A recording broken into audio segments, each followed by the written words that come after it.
Hola, ¿qué tal amigos que nos ven por las redes sociales, que ven este episodio más de Census de Noche? Mi nombre es Antonio y el día de hoy tenemos un invitado especial, el contador Enrique Corona.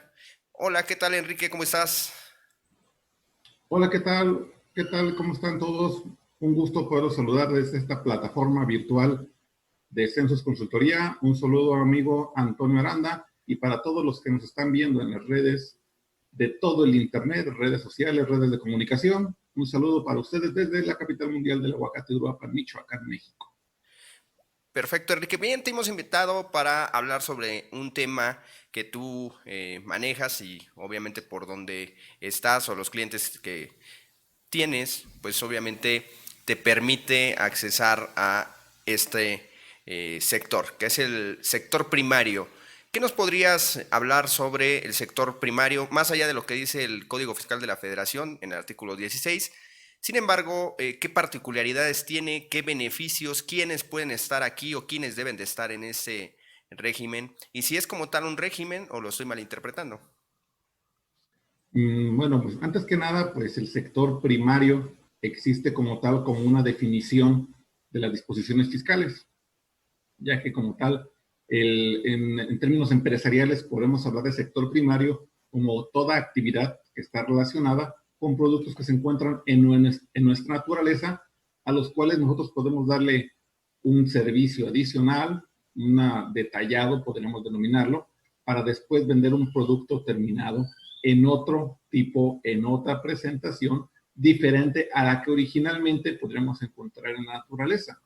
Como lo acabas de mencionar, dentro del propio disposiciones fiscales, específicamente en el 16 del código, menciona que podríamos entender por 4 actividades, las cuales hemos querido englobar en lo que llamamos sector primario: actividades agrícolas, ganaderas, silvícolas y pesqueras. Estas 4 actividades, como insisto, son actividades que provienen de productos de la naturaleza, las cuales nosotros como empresarios vamos a darles un terminado, un detallado, o en muchas ocasiones nada, vamos a extraerlos de la naturaleza y vamos a venderlos en ese estado. Se busca un lucro y algo que se ha pasado siempre a través de los años, siempre las disposiciones fiscales han sido muy laxas, muy simples, procurando siempre que las obligaciones sean lo más simples y sencillas.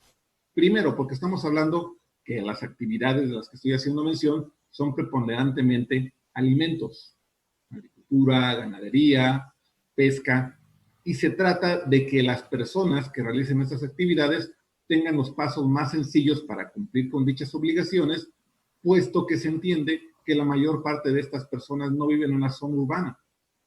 Al vivir en la zona rural, mucho de la tecnología que tenemos en la zona urbana les limita su forma de trabajar, su forma de operar, y por ende la autoridad hacendaria desde tiempos ya bastante lejos del día de hoy siempre ha dado beneficios en su forma de facturación, beneficios en su forma de trabajar y beneficios para que los impuestos que ellos determinen a cargo una vez su cálculo de ingresos, ganancias, sean más pequeños que los de un empresario común y corriente, que aquí podríamos llamar que son un régimen fiscal preferente, puesto que yo puedo ser un empresario comerciante y ganar 100,000 pesos y tener un impuesto a cargo, y una persona que se dedica al sector primario puede tener esos 100,000 de utilidad y pagar mucho menos impuesto por todas las facilidades, tanto en los pagos como en los cálculos, como en las deducciones que tienen estos regímenes, como les acabamos de denominar, actividades agrícolas, ganaderas, silvícolas o pesqueras, y comúnmente denominados sector primario. Para tema de la ley de ICR, ¿dónde se coloca o qué artículos hablan sobre la parte del sector primario? Mira, preponderantemente estamos hablando del artículo 74 y siguientes, porque ahí los ha querido englobar. Suena un tanto irónico y contraproducente decir que están en un capítulo. ¿Por qué? Porque resulta que en el capítulo que están habla de las personas morales, cuando ya sabemos de antemano que el sector primario no necesariamente todos los que realizan esas actividades son personas morales, también hay personas físicas, es decir, personas que en el individual se dedican a ello. Es el capítulo 8 del título 2 de la ley del impuesto sobre la renta. Pero hay que entender algo: la forma de tributar es no como una persona moral tradicional, sino conforme a flujo de efectivo. El propio 74 en su párrafo tercero hace mención que el cálculo de impuestos de estas personas, de estos empresarios, es conforme a flujo de efectivo. Ingresos hasta que sean efectivamente cobrados son acumulables, gastos, erogaciones, compras son deducibles hasta que sean efectivamente pagadas. Ahí sí no hay vuelta de hoja, aparte de tener los requisitos que sabemos del 27 para deducir, tienen que estar efectivamente erogadas. Y esto me lleva a otra siguiente pregunta. Entonces, comentas tú, pueden ser personas tanto físicas como personas morales independientemente. Lo que las une al final es la actividad que están llevando a cabo en ese momento. Claro que sí, precisamente lo que determina si son parte de este régimen o de este sector primario es la actividad propiamente. Y algo importante, dentro de las propias disposiciones del artículo 74 nos habla de una frase que muchas veces se le da una interpretación muy extraña. Las disposiciones nos hablan que yo puedo dedicarme exclusivamente a esta actividad si yo tengo el 90% de mis ingresos totales de esta actividad. Y le ha dado el empresario a veces una interpretación errónea. ¿Cuál es la interpretación errónea? Decir, pues yo todo el año me dedico a ser agricultor y de vez en cuando vendo un poquito de otra cosa. Digo, es que aquí las disposiciones fiscales no hablan de a qué te dediques más. La disposición fiscal, cuando habla de que eres una persona que tienes esta actividad, te dice, perfecto, tú eres una persona que realiza actividad primaria, esta es tu régimen de tributación. Pero si quieres ciertos beneficios, esta debe de ser tu actividad exclusiva. Oye, ¿pero qué es exclusivo? Digo, yo les hago la broma muchas veces que si yo le explicara a mi esposa y le dijera, mira, yo soy exclusivo tuyo, ¿por qué? Porque estoy contigo y te doy mi corazón al 90%. Pues suena extraño, pero así es. Fiscalmente, el 90% para la autoridad es ser exclusivo. Si yo, de mis ingresos en un año, más del 90% o al menos el 90% son derivados de esta actividad agrícola, ganadera, silvícola, pesquera, para la autoridad soy alguien que se dedica exclusivamente a esta actividad y tendré beneficios mayores que aquellos que tienen solamente esta actividad, pero no en forma exclusiva. Ok. Pregunta, ¿persona física o persona moral? ¿Qué me conviene si estoy dentro de este sector primario? ¿Ser una persona física, hacer negocios como una persona física o como una persona moral? Y aquí hago un paréntesis también, porque a veces las personas se pierden un poco cuando hablas de empresas. Cuando dices empresa, la mayoría de las personas piensa que empresa es una persona moral, que no, definitivamente no tiene que ser una persona moral, puede ser persona física, llamarse empresa o una persona moral. Sin embargo, en esto que te comento yo, ¿qué me conviene más? ¿Hacer esta actividad como persona física o como persona moral? Mira, si nos vamos a cuestión de beneficios, hay ciertos beneficios que son mayores para las personas físicas que para una persona moral. Ahora bien, el beneficio más importante para algunos es el hecho de que una parte importante de sus ingresos son exentos de impuestos y mientras no superes de ese límite, mientras no llegues a ese tope de límite de ingresos, tu impuesto a cargo va a ser cero e inclusive puedes tener pérdida fiscal para encontrar con otros ingresos. Ese es el beneficio para mí más importante y este es indistinto para persona física o moral. Pero, ¿cuál es el detalle? Las personas físicas tienen un monto exento de ingresos de 40 UMAS anualizadas, que es casi 1.300.000 pesos. Para persona moral, ese límite se nos va a 20 UMAS, pero por socio. Entonces, si yo constituyo una sociedad, independientemente sea mercantil o de régimen agrario, entonces hablaríamos que tendría un beneficio de que esta empresa, esta sociedad que acabamos de constituir con mi socio, tendría 2 socios y por ende 40 UMAS anualizadas de beneficio. Al compararlo esto con una persona física, resulta que es el mismo. Aquí, Entonces, tal vez, si quisiéramos pensar en un ente económico, empresa, como quieras tú llamarlo, sociedad o persona, que nuestras estimaciones van a que vamos a facturar un monto muy importante, pues hablaríamos inclusive de una sociedad con muchos socios.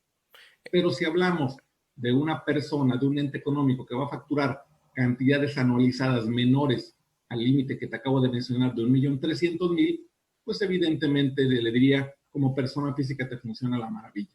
Ahora, Sin más opciones, además de que hay ciertas sociedades, sobre todo del régimen agrario, que tienen un beneficio un poquito adicional a que una sociedad mercantil. ahora bien, acabas de hablar de muchos socios, y si constituyo una cooperativa, por ejemplo. Para efectos de dedicarse y tener estos beneficios, como te dije anteriormente, no importa qué tipo de sociedad o persona se dedique a esta actividad. Yo puedo constituir SA, SPR, sociedades cooperativas, en fin, la denominación que a ti se te ocurra, y constituirla con varios socios, personas físicas o morales, y tener un beneficio. Recordemos que inclusive en la ley del impuesto sobre la renta hay un beneficio para personas físicas, únicamente personas físicas, que constituyen una cooperativa, que consiste en que no realicen pagos provisionales. Ese también sería, viéndolo como una planeación ya completa, yo podría constituir una cooperativa que se dedique a alguna de estas 4 actividades englobadas, no necesariamente a las 4, si hay que ser enfático en eso, puede ser cualquiera de las 4, o 2 o 3, pero alguna de las 4 actividades, y por ende ya dedicándose a esta actividad y que sea exclusiva, tendría muchos beneficios. Y por ende, entre más socios, tendría más beneficios, llámese sociedad anónima, SPR, SDRL o cooperativa, como en el ejemplo que mencionas. Ok, perfecto.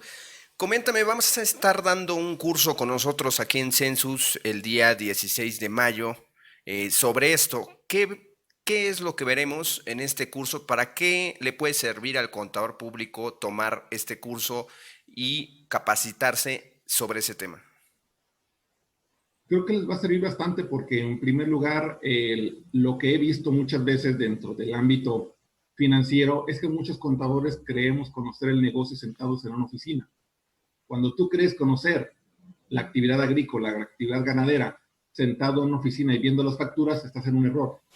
Porque este régimen tiene muchos beneficios, pero sobre todo para conocer esos beneficios necesitas conocer las particularidades a detalle de las empresas. En lo particular, yo ando mucho en campo, conozco empresas de estos ramos, de los 4 que acabo de mencionarte, del sector primario, y te puedo decir en qué situaciones prácticas me he encontrado.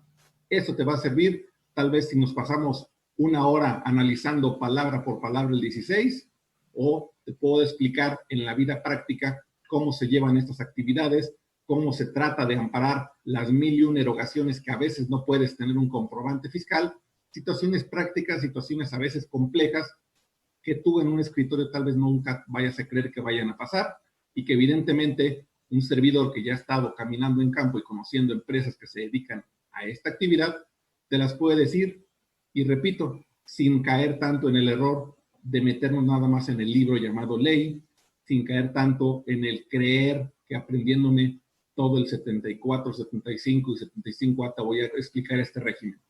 Hay muchísimos beneficios, reglamento, facilidades administrativas, la misma miscelánea, que muchos hemos dejado de lado y que lleva, me decía un amigo hace poco, a veces el mayor impuesto no es el que está en la ley, es el que está en los beneficios que tú no conoces.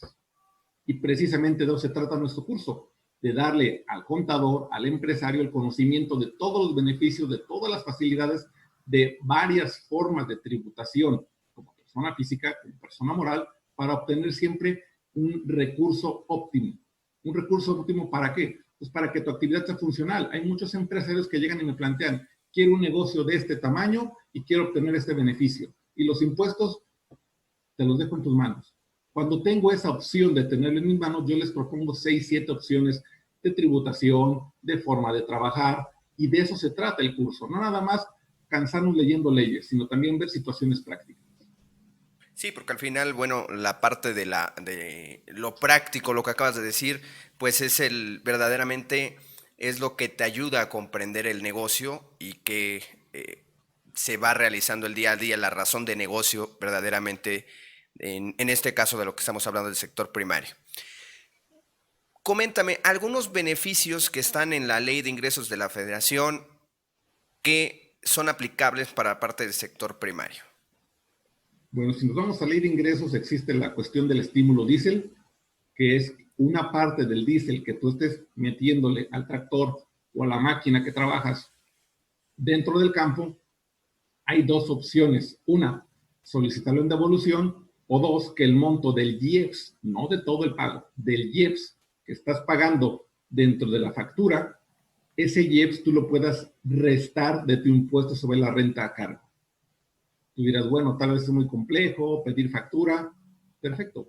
¿Qué crees? En la propia disposición te dice que sí hay la posibilidad de pagar con factura, pero no que te desglosen el IEPS. Solamente vas a ocupar un factor que la propia disposición ley de ingresos ya lo tiene. Entonces, por ese lado, sí hay el beneficio del estímulo IEPS contra impuesto a cargo, pero si eres una persona que tu tributación, tu volumen de ingresos va a ser menor a las 40 UMAS que estoy mencionando, pues a lo mejor no te va a interesar guardar ese saldo a favor, porque te dura nada más un año. Entonces te va a convenir más que ese IEPS que pagues lo puedas solicitar en devolución, que el propio Ley de Ingresos, artículo 16, te establece como un beneficio, siempre y cuando seas una persona que realice estas actividades. Ok, para las personas que nos están viendo en este momento, ojalá nos puedan mandar su correo electrónico, su nombre, porque también al final de esta emisión vamos a hacer un regalo sobre este curso que va a estar dando el maestro Enrique Corona. Y bueno, pues ojalá nos puedan mandar el mensaje. Bien, va a ser una pregunta, Enrique. Nos gustaría que con base en una pregunta que tú le realices al público, ellos nos envíen la respuesta y con base en ello, pues obtengan este premio. Claro que sí. Pues mira, podríamos hablar de... ok, ahí les va la pregunta, muchachos. Pongan atención. La pregunta va a ser, ¿qué regla de las facilidades administrativas nos permite la deducción parcial de pago de combustibles en efectivo? Perfecto.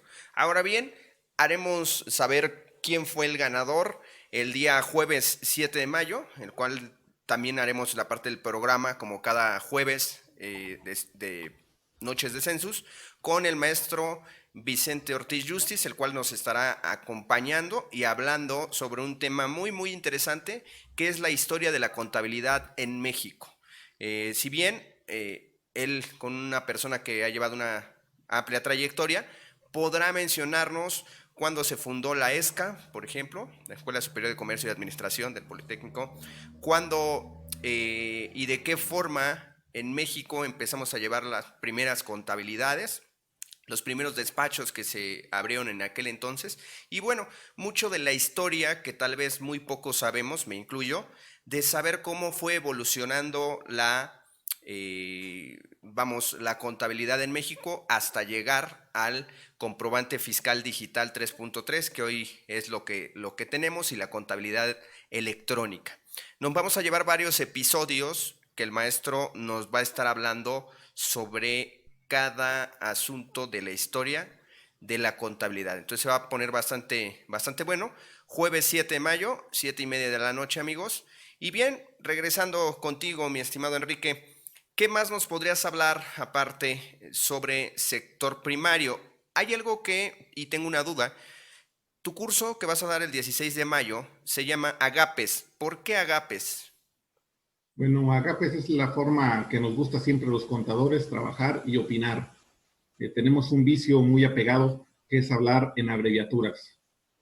Cuando tú escuchas a gente fuera del ramo contable decir, oye, ¿qué carajos es la CUCA, la CUFIN? ¿Qué es miscelánea? Nos encanta hablar con abreviaturas. Bueno, en este caso, este tipo de actividades a las que estamos haciendo mención, actividades agrícolas, ganaderas, silvícolas y pesqueras, durante muchos años se establecieron en la ley del impuesto sobre la renta en este orden. Primero las actividades agrícolas, luego las actividades ganaderas, luego las actividades pesqueras y luego las actividades silvícolas. Si vemos las abreviaturas de estas cuatro palabras, podríamos hablar de A de agricultura, GA de ganadería, PE de pesca y la S de silvicultura. Si juntamos todas, ¿qué dice? Agapes. Agapes, obviamente la S se lo agregamos por hablar de una persona en plural, Pero eso de agapes, cuando lo escuches en alguien que está en la situación financiera o fiscal, estamos hablando de una persona que realiza alguna de esas 4 actividades, si no es que más de una. Y propiamente, si yo digo, yo conozco un agape, pues estamos hablando de alguien que realiza alguna de esas actividades. Suena más fácil, más práctico decir un agape que decir un agricultor, un comerciante pesquero, un ganadero. Nos acostumbramos a decirlo de esa manera, como una abreviatura. Para el 2014, cuando cambió la ley del impuesto sobre la renta, vino el cambio de orden de las palabras. Ahora ya no encontramos la palabra pesca antes de la de silvicultura.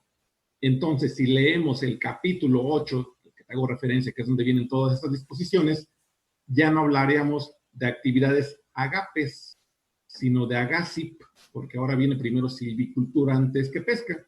Pero aunque se cambió la forma en que viene en la ley, seguimos muchos todavía hablando de agapes cuando realiza el empresario alguna de esas 4 actividades englobadas. Es una forma de trabajar. Y efectivamente, como forma de trabajar, te puedo decir que los empresarios que realizan esas actividades, siempre el gobierno los ha apoyado en sentido económico para que hagan proyectos. El proyecto más importante que siempre se le da, como te repito, es cuestión de alimentos. Dentro de organismos como Zagarpa, se les ha profundizado, se les dan pláticas, se les incentiva a que los que realizan esas actividades siempre tengan en mente brincar al siguiente nivel. ¿Cuál será el siguiente nivel? Bueno, si eres una persona que vendes fruta en estado fresco, ¿qué tal si la vendes ya terminada, producida? Si eres una persona que toma ciertos animales para extraer de ellos leche, ¿qué te parece si en vez de vender leche, vendes queso, vendes alguna otro derivado, quesos, mantequilla, algún otro derivado de la leche? Este beneficio que les dan, tanto en apoyo económico como en muchas ocasiones de capacitación, es porque la propia autoridad quiere que este empresario tenga el ideal siempre de brincar hacia arriba, no quedarse solamente en la propia actividad agape y decir, nada más puedo hacer esto y toda la vida voy a hacer esto. Y sí, yo en lo particular me he encontrado con empresarios con visión siempre hacia arriba, de crecer al siguiente nivel. Te puedo platicar de historias de gente que era agricultora, que se dedicaba a producir fresa y que terminó vendiendo mermelada, gente que se dedicaba a extraer directamente el pescado y ahora que a un lado de la pescadería pusieron también un restaurante donde venden pescado, ya preparado obviamente. Entonces siempre hay la oportunidad de parte del gobierno de brincarte al siguiente nivel cuando eres un agape, para que te incentives y no te quedes con tu actividad. ¿Cuál es el punto importante de este brinco? Pues es uno de los que vamos a hablar cuando estemos dentro del curso del próximo 19 de mayo. ¿Por qué? Perdón, del 16 de mayo. Porque no se trata nada más de brincar. A lo mejor en este brinco la gente dice, me va a ir mejor. Claro, te va a ir mejor, pero ¿qué crees? Es posible que pierdas la actividad exclusiva. Okay. La voy a perder y voy a perder un beneficio fiscal. Bien, pues parte de lo que vamos a ver en nuestro curso es cómo ayudarte a que des el brinco, obviamente con empresarios que tienen la intención de dar el brinco, sin perder la exclusividad, pero como un modelo de negocios completo. Ok. Ahorita estabas mencionando también tu estado, bueno, el lugar donde vives, Uruapan, dices es la capital de el aguacate. Coméntame un poco de qué es trabajar con esta parte de quién, ¿cómo se puede decir? ¿Cultiva aguacate? ¿Cuál es el lenguaje bien utilizado? Mira, en lo particular me ha tocado trabajar con todo lo que es el proceso, desde las empresas que denominamos invernaderos, que son aquellos lugares donde se tiene la planta, se le da todo el tratamiento para que en una área tapada con un plástico, en un terreno al aire libre, propiamente esta planta empiece a desarrollarse. Y ya que llega un tamaño que va entre los 50 centímetros y 1 metro, dependiendo de los requerimientos, en este caso del agricultor, se lleve ya a sembrar al campo. Tiene que ser un campo fértil, tiene que ser un campo que ya tenga movida la tierra, tiene que haber ciertas características antes de poder enterrar la planta. Este proceso, te digo, yo los he acompañado a realizarlo desde el momento que se está trabajando en el invernadero de la planta, que esta en sí es una actividad agrícola. ¿Por qué? Porque ya están sembrando la planta, no con la intención de tener un aguacate en sí, sino vender la planta todavía, sin el desarrollo completo ya madurado como un árbol. Ellos producen la planta, la ven crecer y la venden todavía como planta que, te repito, 50 centímetros, 1 metro.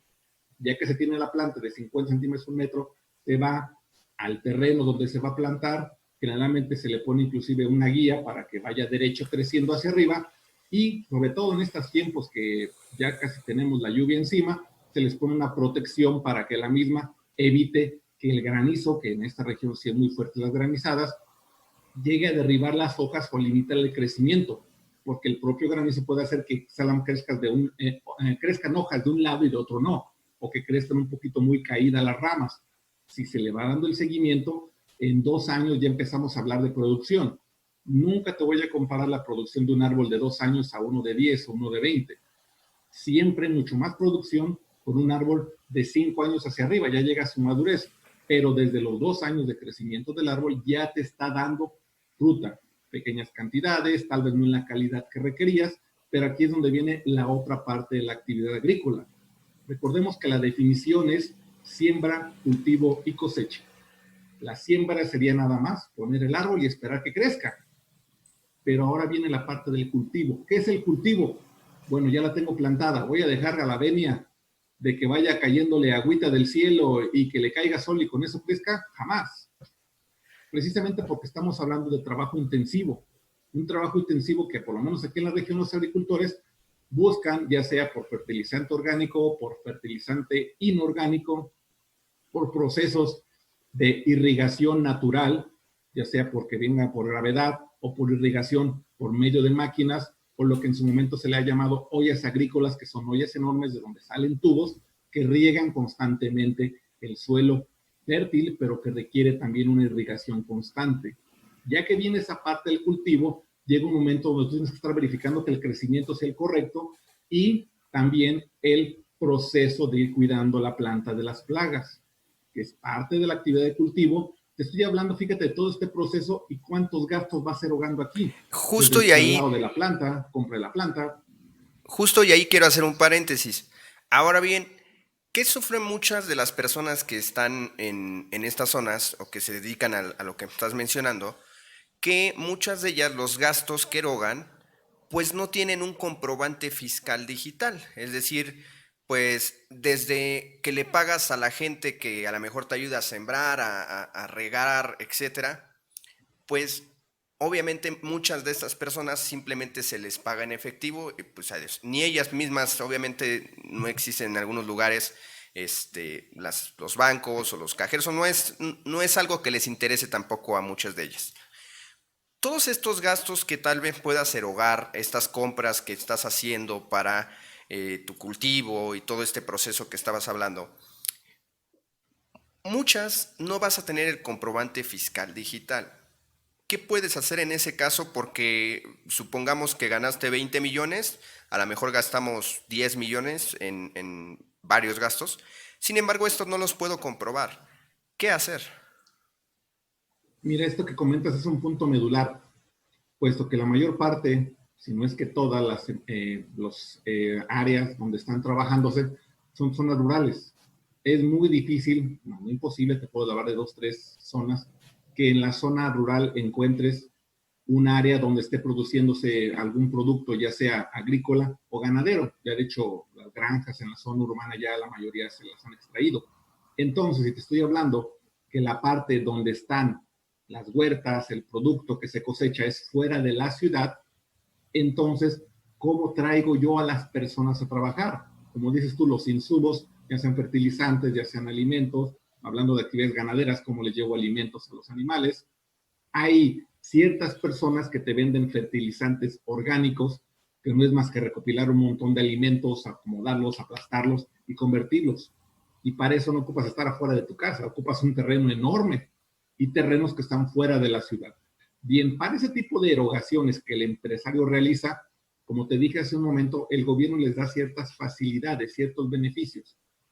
El beneficio más importante viene en lo que llamamos facilidades administrativas, que se llama facilidad de comprobación de erogaciones. Este régimen de actividades agrícolas, ganaderas, silvícolas o pesqueras tiene el beneficio de poder erogar una cantidad, pedir un comprobante que este comprobante sea un ticket, una nota, una hoja simple, datos muy simples, muy limitados, y este empresario con ese comprobante tan simple puede considerarlo una deducción, obviamente siempre y cuando sea estrictamente indispensable para la operatividad del negocio, pero olvidándonos del CFDI, olvidándonos de la forma de pago, olvidándonos de que si es QE, PPD, no. Por el simple hecho de haberse erogado y por tener un comprobante simplificado, ya puede ser deducible. Ese comprobante es erogación. Evidentemente, si es un beneficio, está limitado, específicamente limitado a 800,000 pesos por contribuyente, y siempre y cuando no supere el 10% del total de las erogaciones. Pero como tal es un beneficio fabuloso porque, como acabas de mencionarlo, hay zonas donde se complica bastante tener un comprobante fiscal. Ahora bien, en este tipo de erogaciones que puedo deducir con un comprobante simplificado está la mano de obra eventual del campo, es decir, la gente que me ayuda a estar barbecheando el terreno, a estar alimentando los animales, a estar inyectándolos o cargándolos para pesarlos y ver cuántos voy a poder vender, en fin, para operatividad dentro de la misma granja, huerta o el lugar donde se realiza la actividad. Ok. Por último, amigos, mencionarles, manden sus datos de favor a la fanpage de Census, manden vía inbox, de favor, su nombre, su correo electrónico y si pueden también su teléfono para ser contactados. Fanny me está recopilando todos estos datos. Fanny, ¿me escuchas, verdad? Sí, aquí estoy. Ok, perfecto. Ella estará recopilando todos estos datos para detectar quién va a ser el ganador con base en la pregunta que acaba de hacer Enrique. Por favor, Enrique, vuélvenos a mencionar la pregunta. Claro que sí. Les comentaba, la pregunta es, ¿qué regla de las facilidades administrativas nos da el beneficio de poder deducir las erogaciones por combustibles pagadas en efectivo? Perfecto. Pues ahí está la pregunta. Ojalá y manden su mensaje con la respuesta para, obviamente, tener el ganador. Enrique, algo más personal. Yo te sigo desde hace ya algunos años, en 2014, 13 más o menos, te vi por ahí en un foro, el cual ya no estoy, ¿no? Porque ya no me dejan entrar. Sin embargo, ¿desde cuándo estás en esta parte de las redes sociales, la parte de dar cursos, de dar capacitación, aparte de dedicarte pues a tu despacho, a tu firma, ¿no? Allá en ese estado de Michoacán, en Uruapan. Pero ¿desde cuándo estás en redes sociales, mi estimado Enrique? Mira, afortunadamente tuve la oportunidad de que unos buenos amigos me abrieran paso en esta cuestión de las redes sociales, de la capacitación. Yo empecé a hacer mis primeras exposiciones por el 2010, 2008, bueno, el 2008. Eh, Todo empezó como una plática entre cuates, podríamos llamarlo, y en la medida que mis propios amigos me empezaron a impulsar y que vieron la oportunidad de que yo tenía el conocimiento lo suficientemente claro a la hora de exponerlo y que muchos de ellos me decían que podría explicarlo con claridad y facilidad digerible para muchos, ellos mismos me dieron la oportunidad de en un foro presentarme por primera vez. Estoy hablando de aportaciones fiscales, un grupo que todavía existe dentro de la red, existe dentro de una página oficial que manejamos de aportaciones fiscales y que fue la cuna donde yo y varios salimos a esta área de la capacitación, que de ahí todavía seguimos trabajando. Mis primeras pláticas fueron con ellas, como repito, 2008, 2009, 2010, y a raíz de ahí varias firmas estuvimos buscando más oportunidades de negocios en otras. Y mire, afortunadamente te puedo comentar que he visitado muchas partes del país por capacitación. Me es para mí muy importante y sobre todo muy enriquecedor saber que hay gente que en distintas partes del país me ha hablado para alguna consulta, para alguna forma de trabajo en operación de negocios. En fin, creo que lo bonito de la capacitación y sobre todo esto que hablamos en capacitación a distancia es que aprendes con mucha gente a tratar y conocer, siendo que por otro medio sería bastante complicado y difícil, y conoces tantas cosas por medios electrónicos y después, gracias a la capacitación, las conoces en persona. Varios de los negocios que en su momento llegué a tener de agapes son personas de otra parte de mi región, con una forma de trabajar totalmente diferente y con la cual yo puedo sentirme orgulloso de decir, no es lo mismo cosechar un aguacate en Michoacán, que en Jalisco, que en Sinaloa. Y afortunadamente lo vi de viva voz y en base a eso te puedo decir que la capacitación me ha abierto esas puertas para conocer lo que es el sector primario en una forma muy amplia y en una forma muy práctica. Acabas de decir un tema de que has estado en muchos estados dando capacitación, obviamente en contacto con los contadores. Regularmente, ¿cuál es la duda en el caso de los contadores que usualmente te han comentado? Es decir, das una capacitación y regularmente pueden haber una serie de personas que tengan la misma pregunta casi siempre. ¿Cuál es? Mira, las dos preguntas básicas son estas. La primera pregunta, oye, ya me pasé de mi límite de mis 40 UMAS, porque afortunadamente el negocio vendió muy bien. Ya tengo un impuesto a cargo porque no pedí deducciones ni comprobantes fiscales de lo que gasté. ¿Qué puedo hacer? Esa es una de las preguntas más comunes. Y la segunda tiene que ver relacionada con esto. Es lo que veíamos de los gastos menores. Tengo una persona que tiene un negocio bastante grande, pero todo lo que gasta lo paga en efectivo, nunca pide factura, le dan notitas, le dan tickets. ¿Puedo deducirlos o no puedo deducirlos? Para estas dos preguntas, las respuestas son las siguientes. En primer lugar, si eres una persona que afortunadamente por tu giro, por tu actividad, tienes un volumen de ingresos mayor a las 40 UMAS, ¿qué procede? Pues encontrar tu ingreso gravable contra las deducciones y hacer un cálculo de impuestos donde evidentemente te va a dar un impuesto a cargo. Contra el impuesto a cargo todavía puedes reducir en 40% el impuesto si es persona física, 30% si es persona moral. ¿Qué les digo a ellos? Bueno, en primer lugar, ¿la persona quiere seguir trabajando así o podría adaptarse a nuevas formas de negocios? Oye, esta persona que pasó las 40 UMAS, ¿cree que en años subsecuentes va a pasar lo mismo? Sí, entonces vamos a hacerle otra forma de trabajar de negocios. ¿Por qué? Porque evidentemente la idea es optimizarlo. Tú puedes hacer de un mismo negocio 3, 4 negocios, 3, 4 formas de trabajar y en cada una tener un ente jurídico, un ente independiente, un contribuyente diferente. Luego entonces, ya haciendo esas figuras, te podré demostrar con casos prácticos, con situaciones concretas, cómo aunque te excedas del límite de las 40 UMAS, puedas tener un impuesto a cargo muy poco o en su caso no tan alto como en su momento lo esperabas. Ahora bien, hablando de las deducciones, perfecto, si tu contribuyente, tu empresario, el que estás ayudándole, nunca pide comprobante o los comprobantes que tiene de sus erogaciones son tickets, notas, perfecto, ¿qué es lo que procede? Hacerlo deducible. ¿Cómo?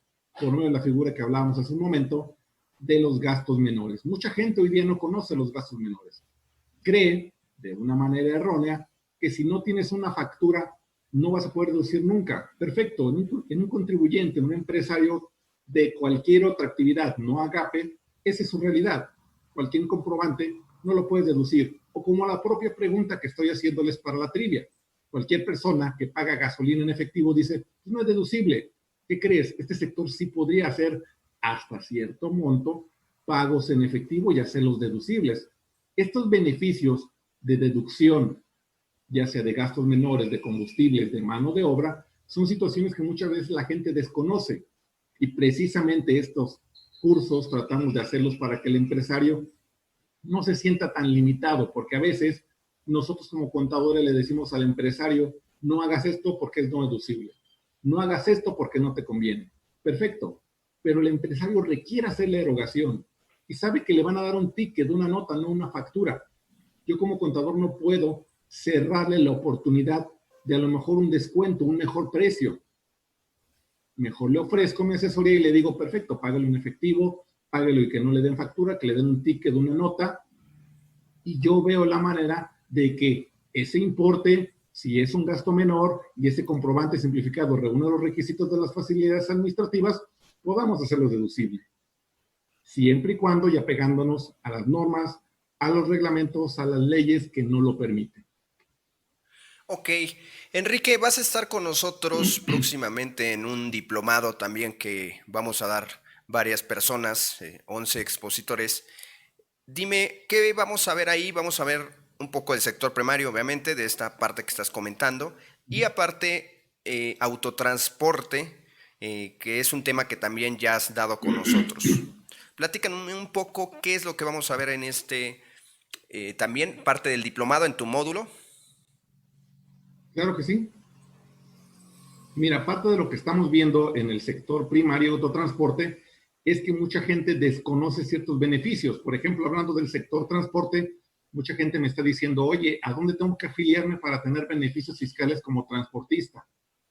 No, ¿qué crees? No, no es necesario que te afilies, vamos a pensar, a Canacar o algún otro organismo para tener beneficios fiscales. Es como el que me decía, oye, quiero solicitar un trámite. ¿Cuál trámite? La devolución del IEPS. ¿A dónde tengo que afiliarme? A veces no es cuestión de afiliación, es del trámite, conocer el trámite y hacerlo.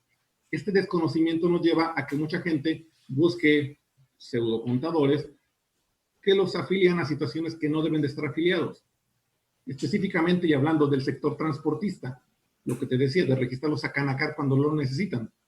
Inclusive he escuchado a gente que cuando habla de transportistas, cree que transportista y coordinado es un sinónimo.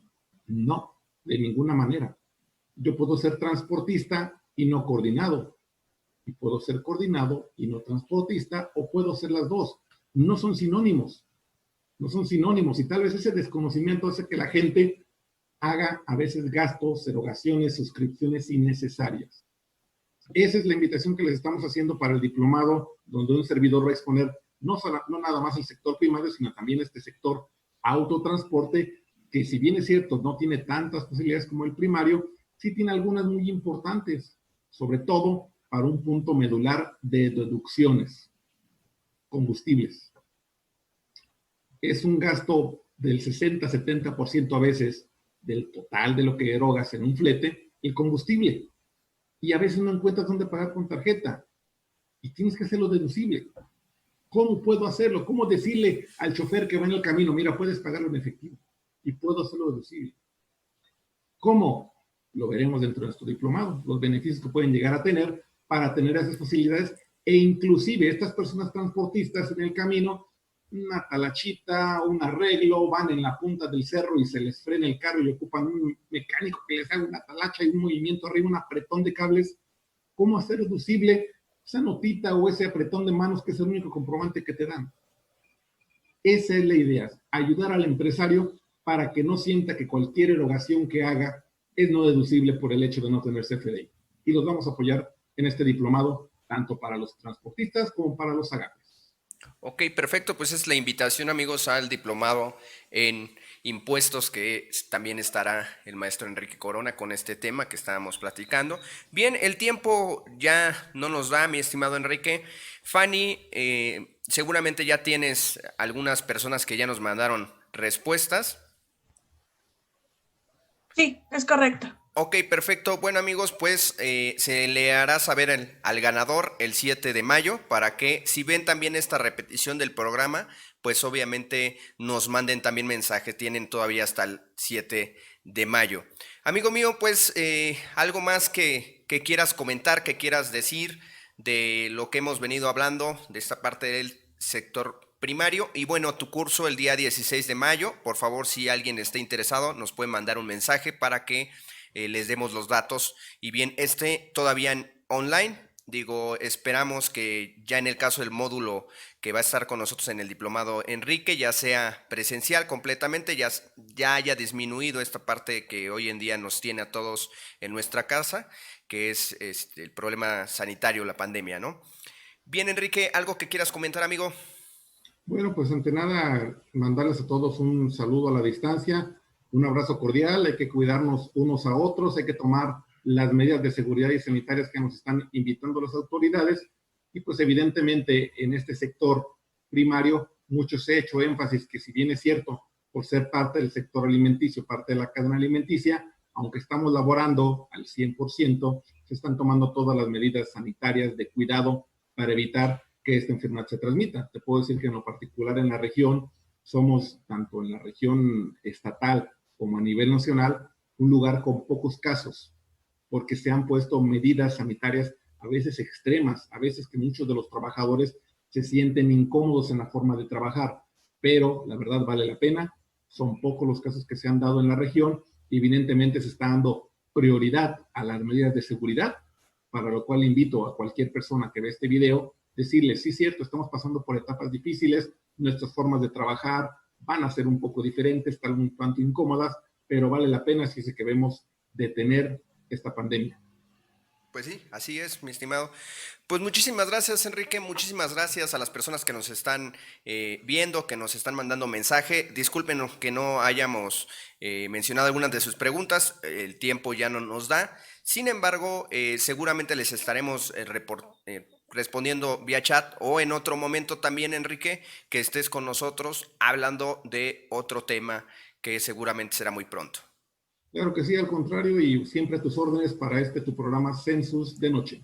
Pues muchísimas gracias, amigos que nos ven en las redes sociales. Mi nombre es Antonio, me despido el día de hoy y bueno, pues tengan una excelente noche. Hasta luego.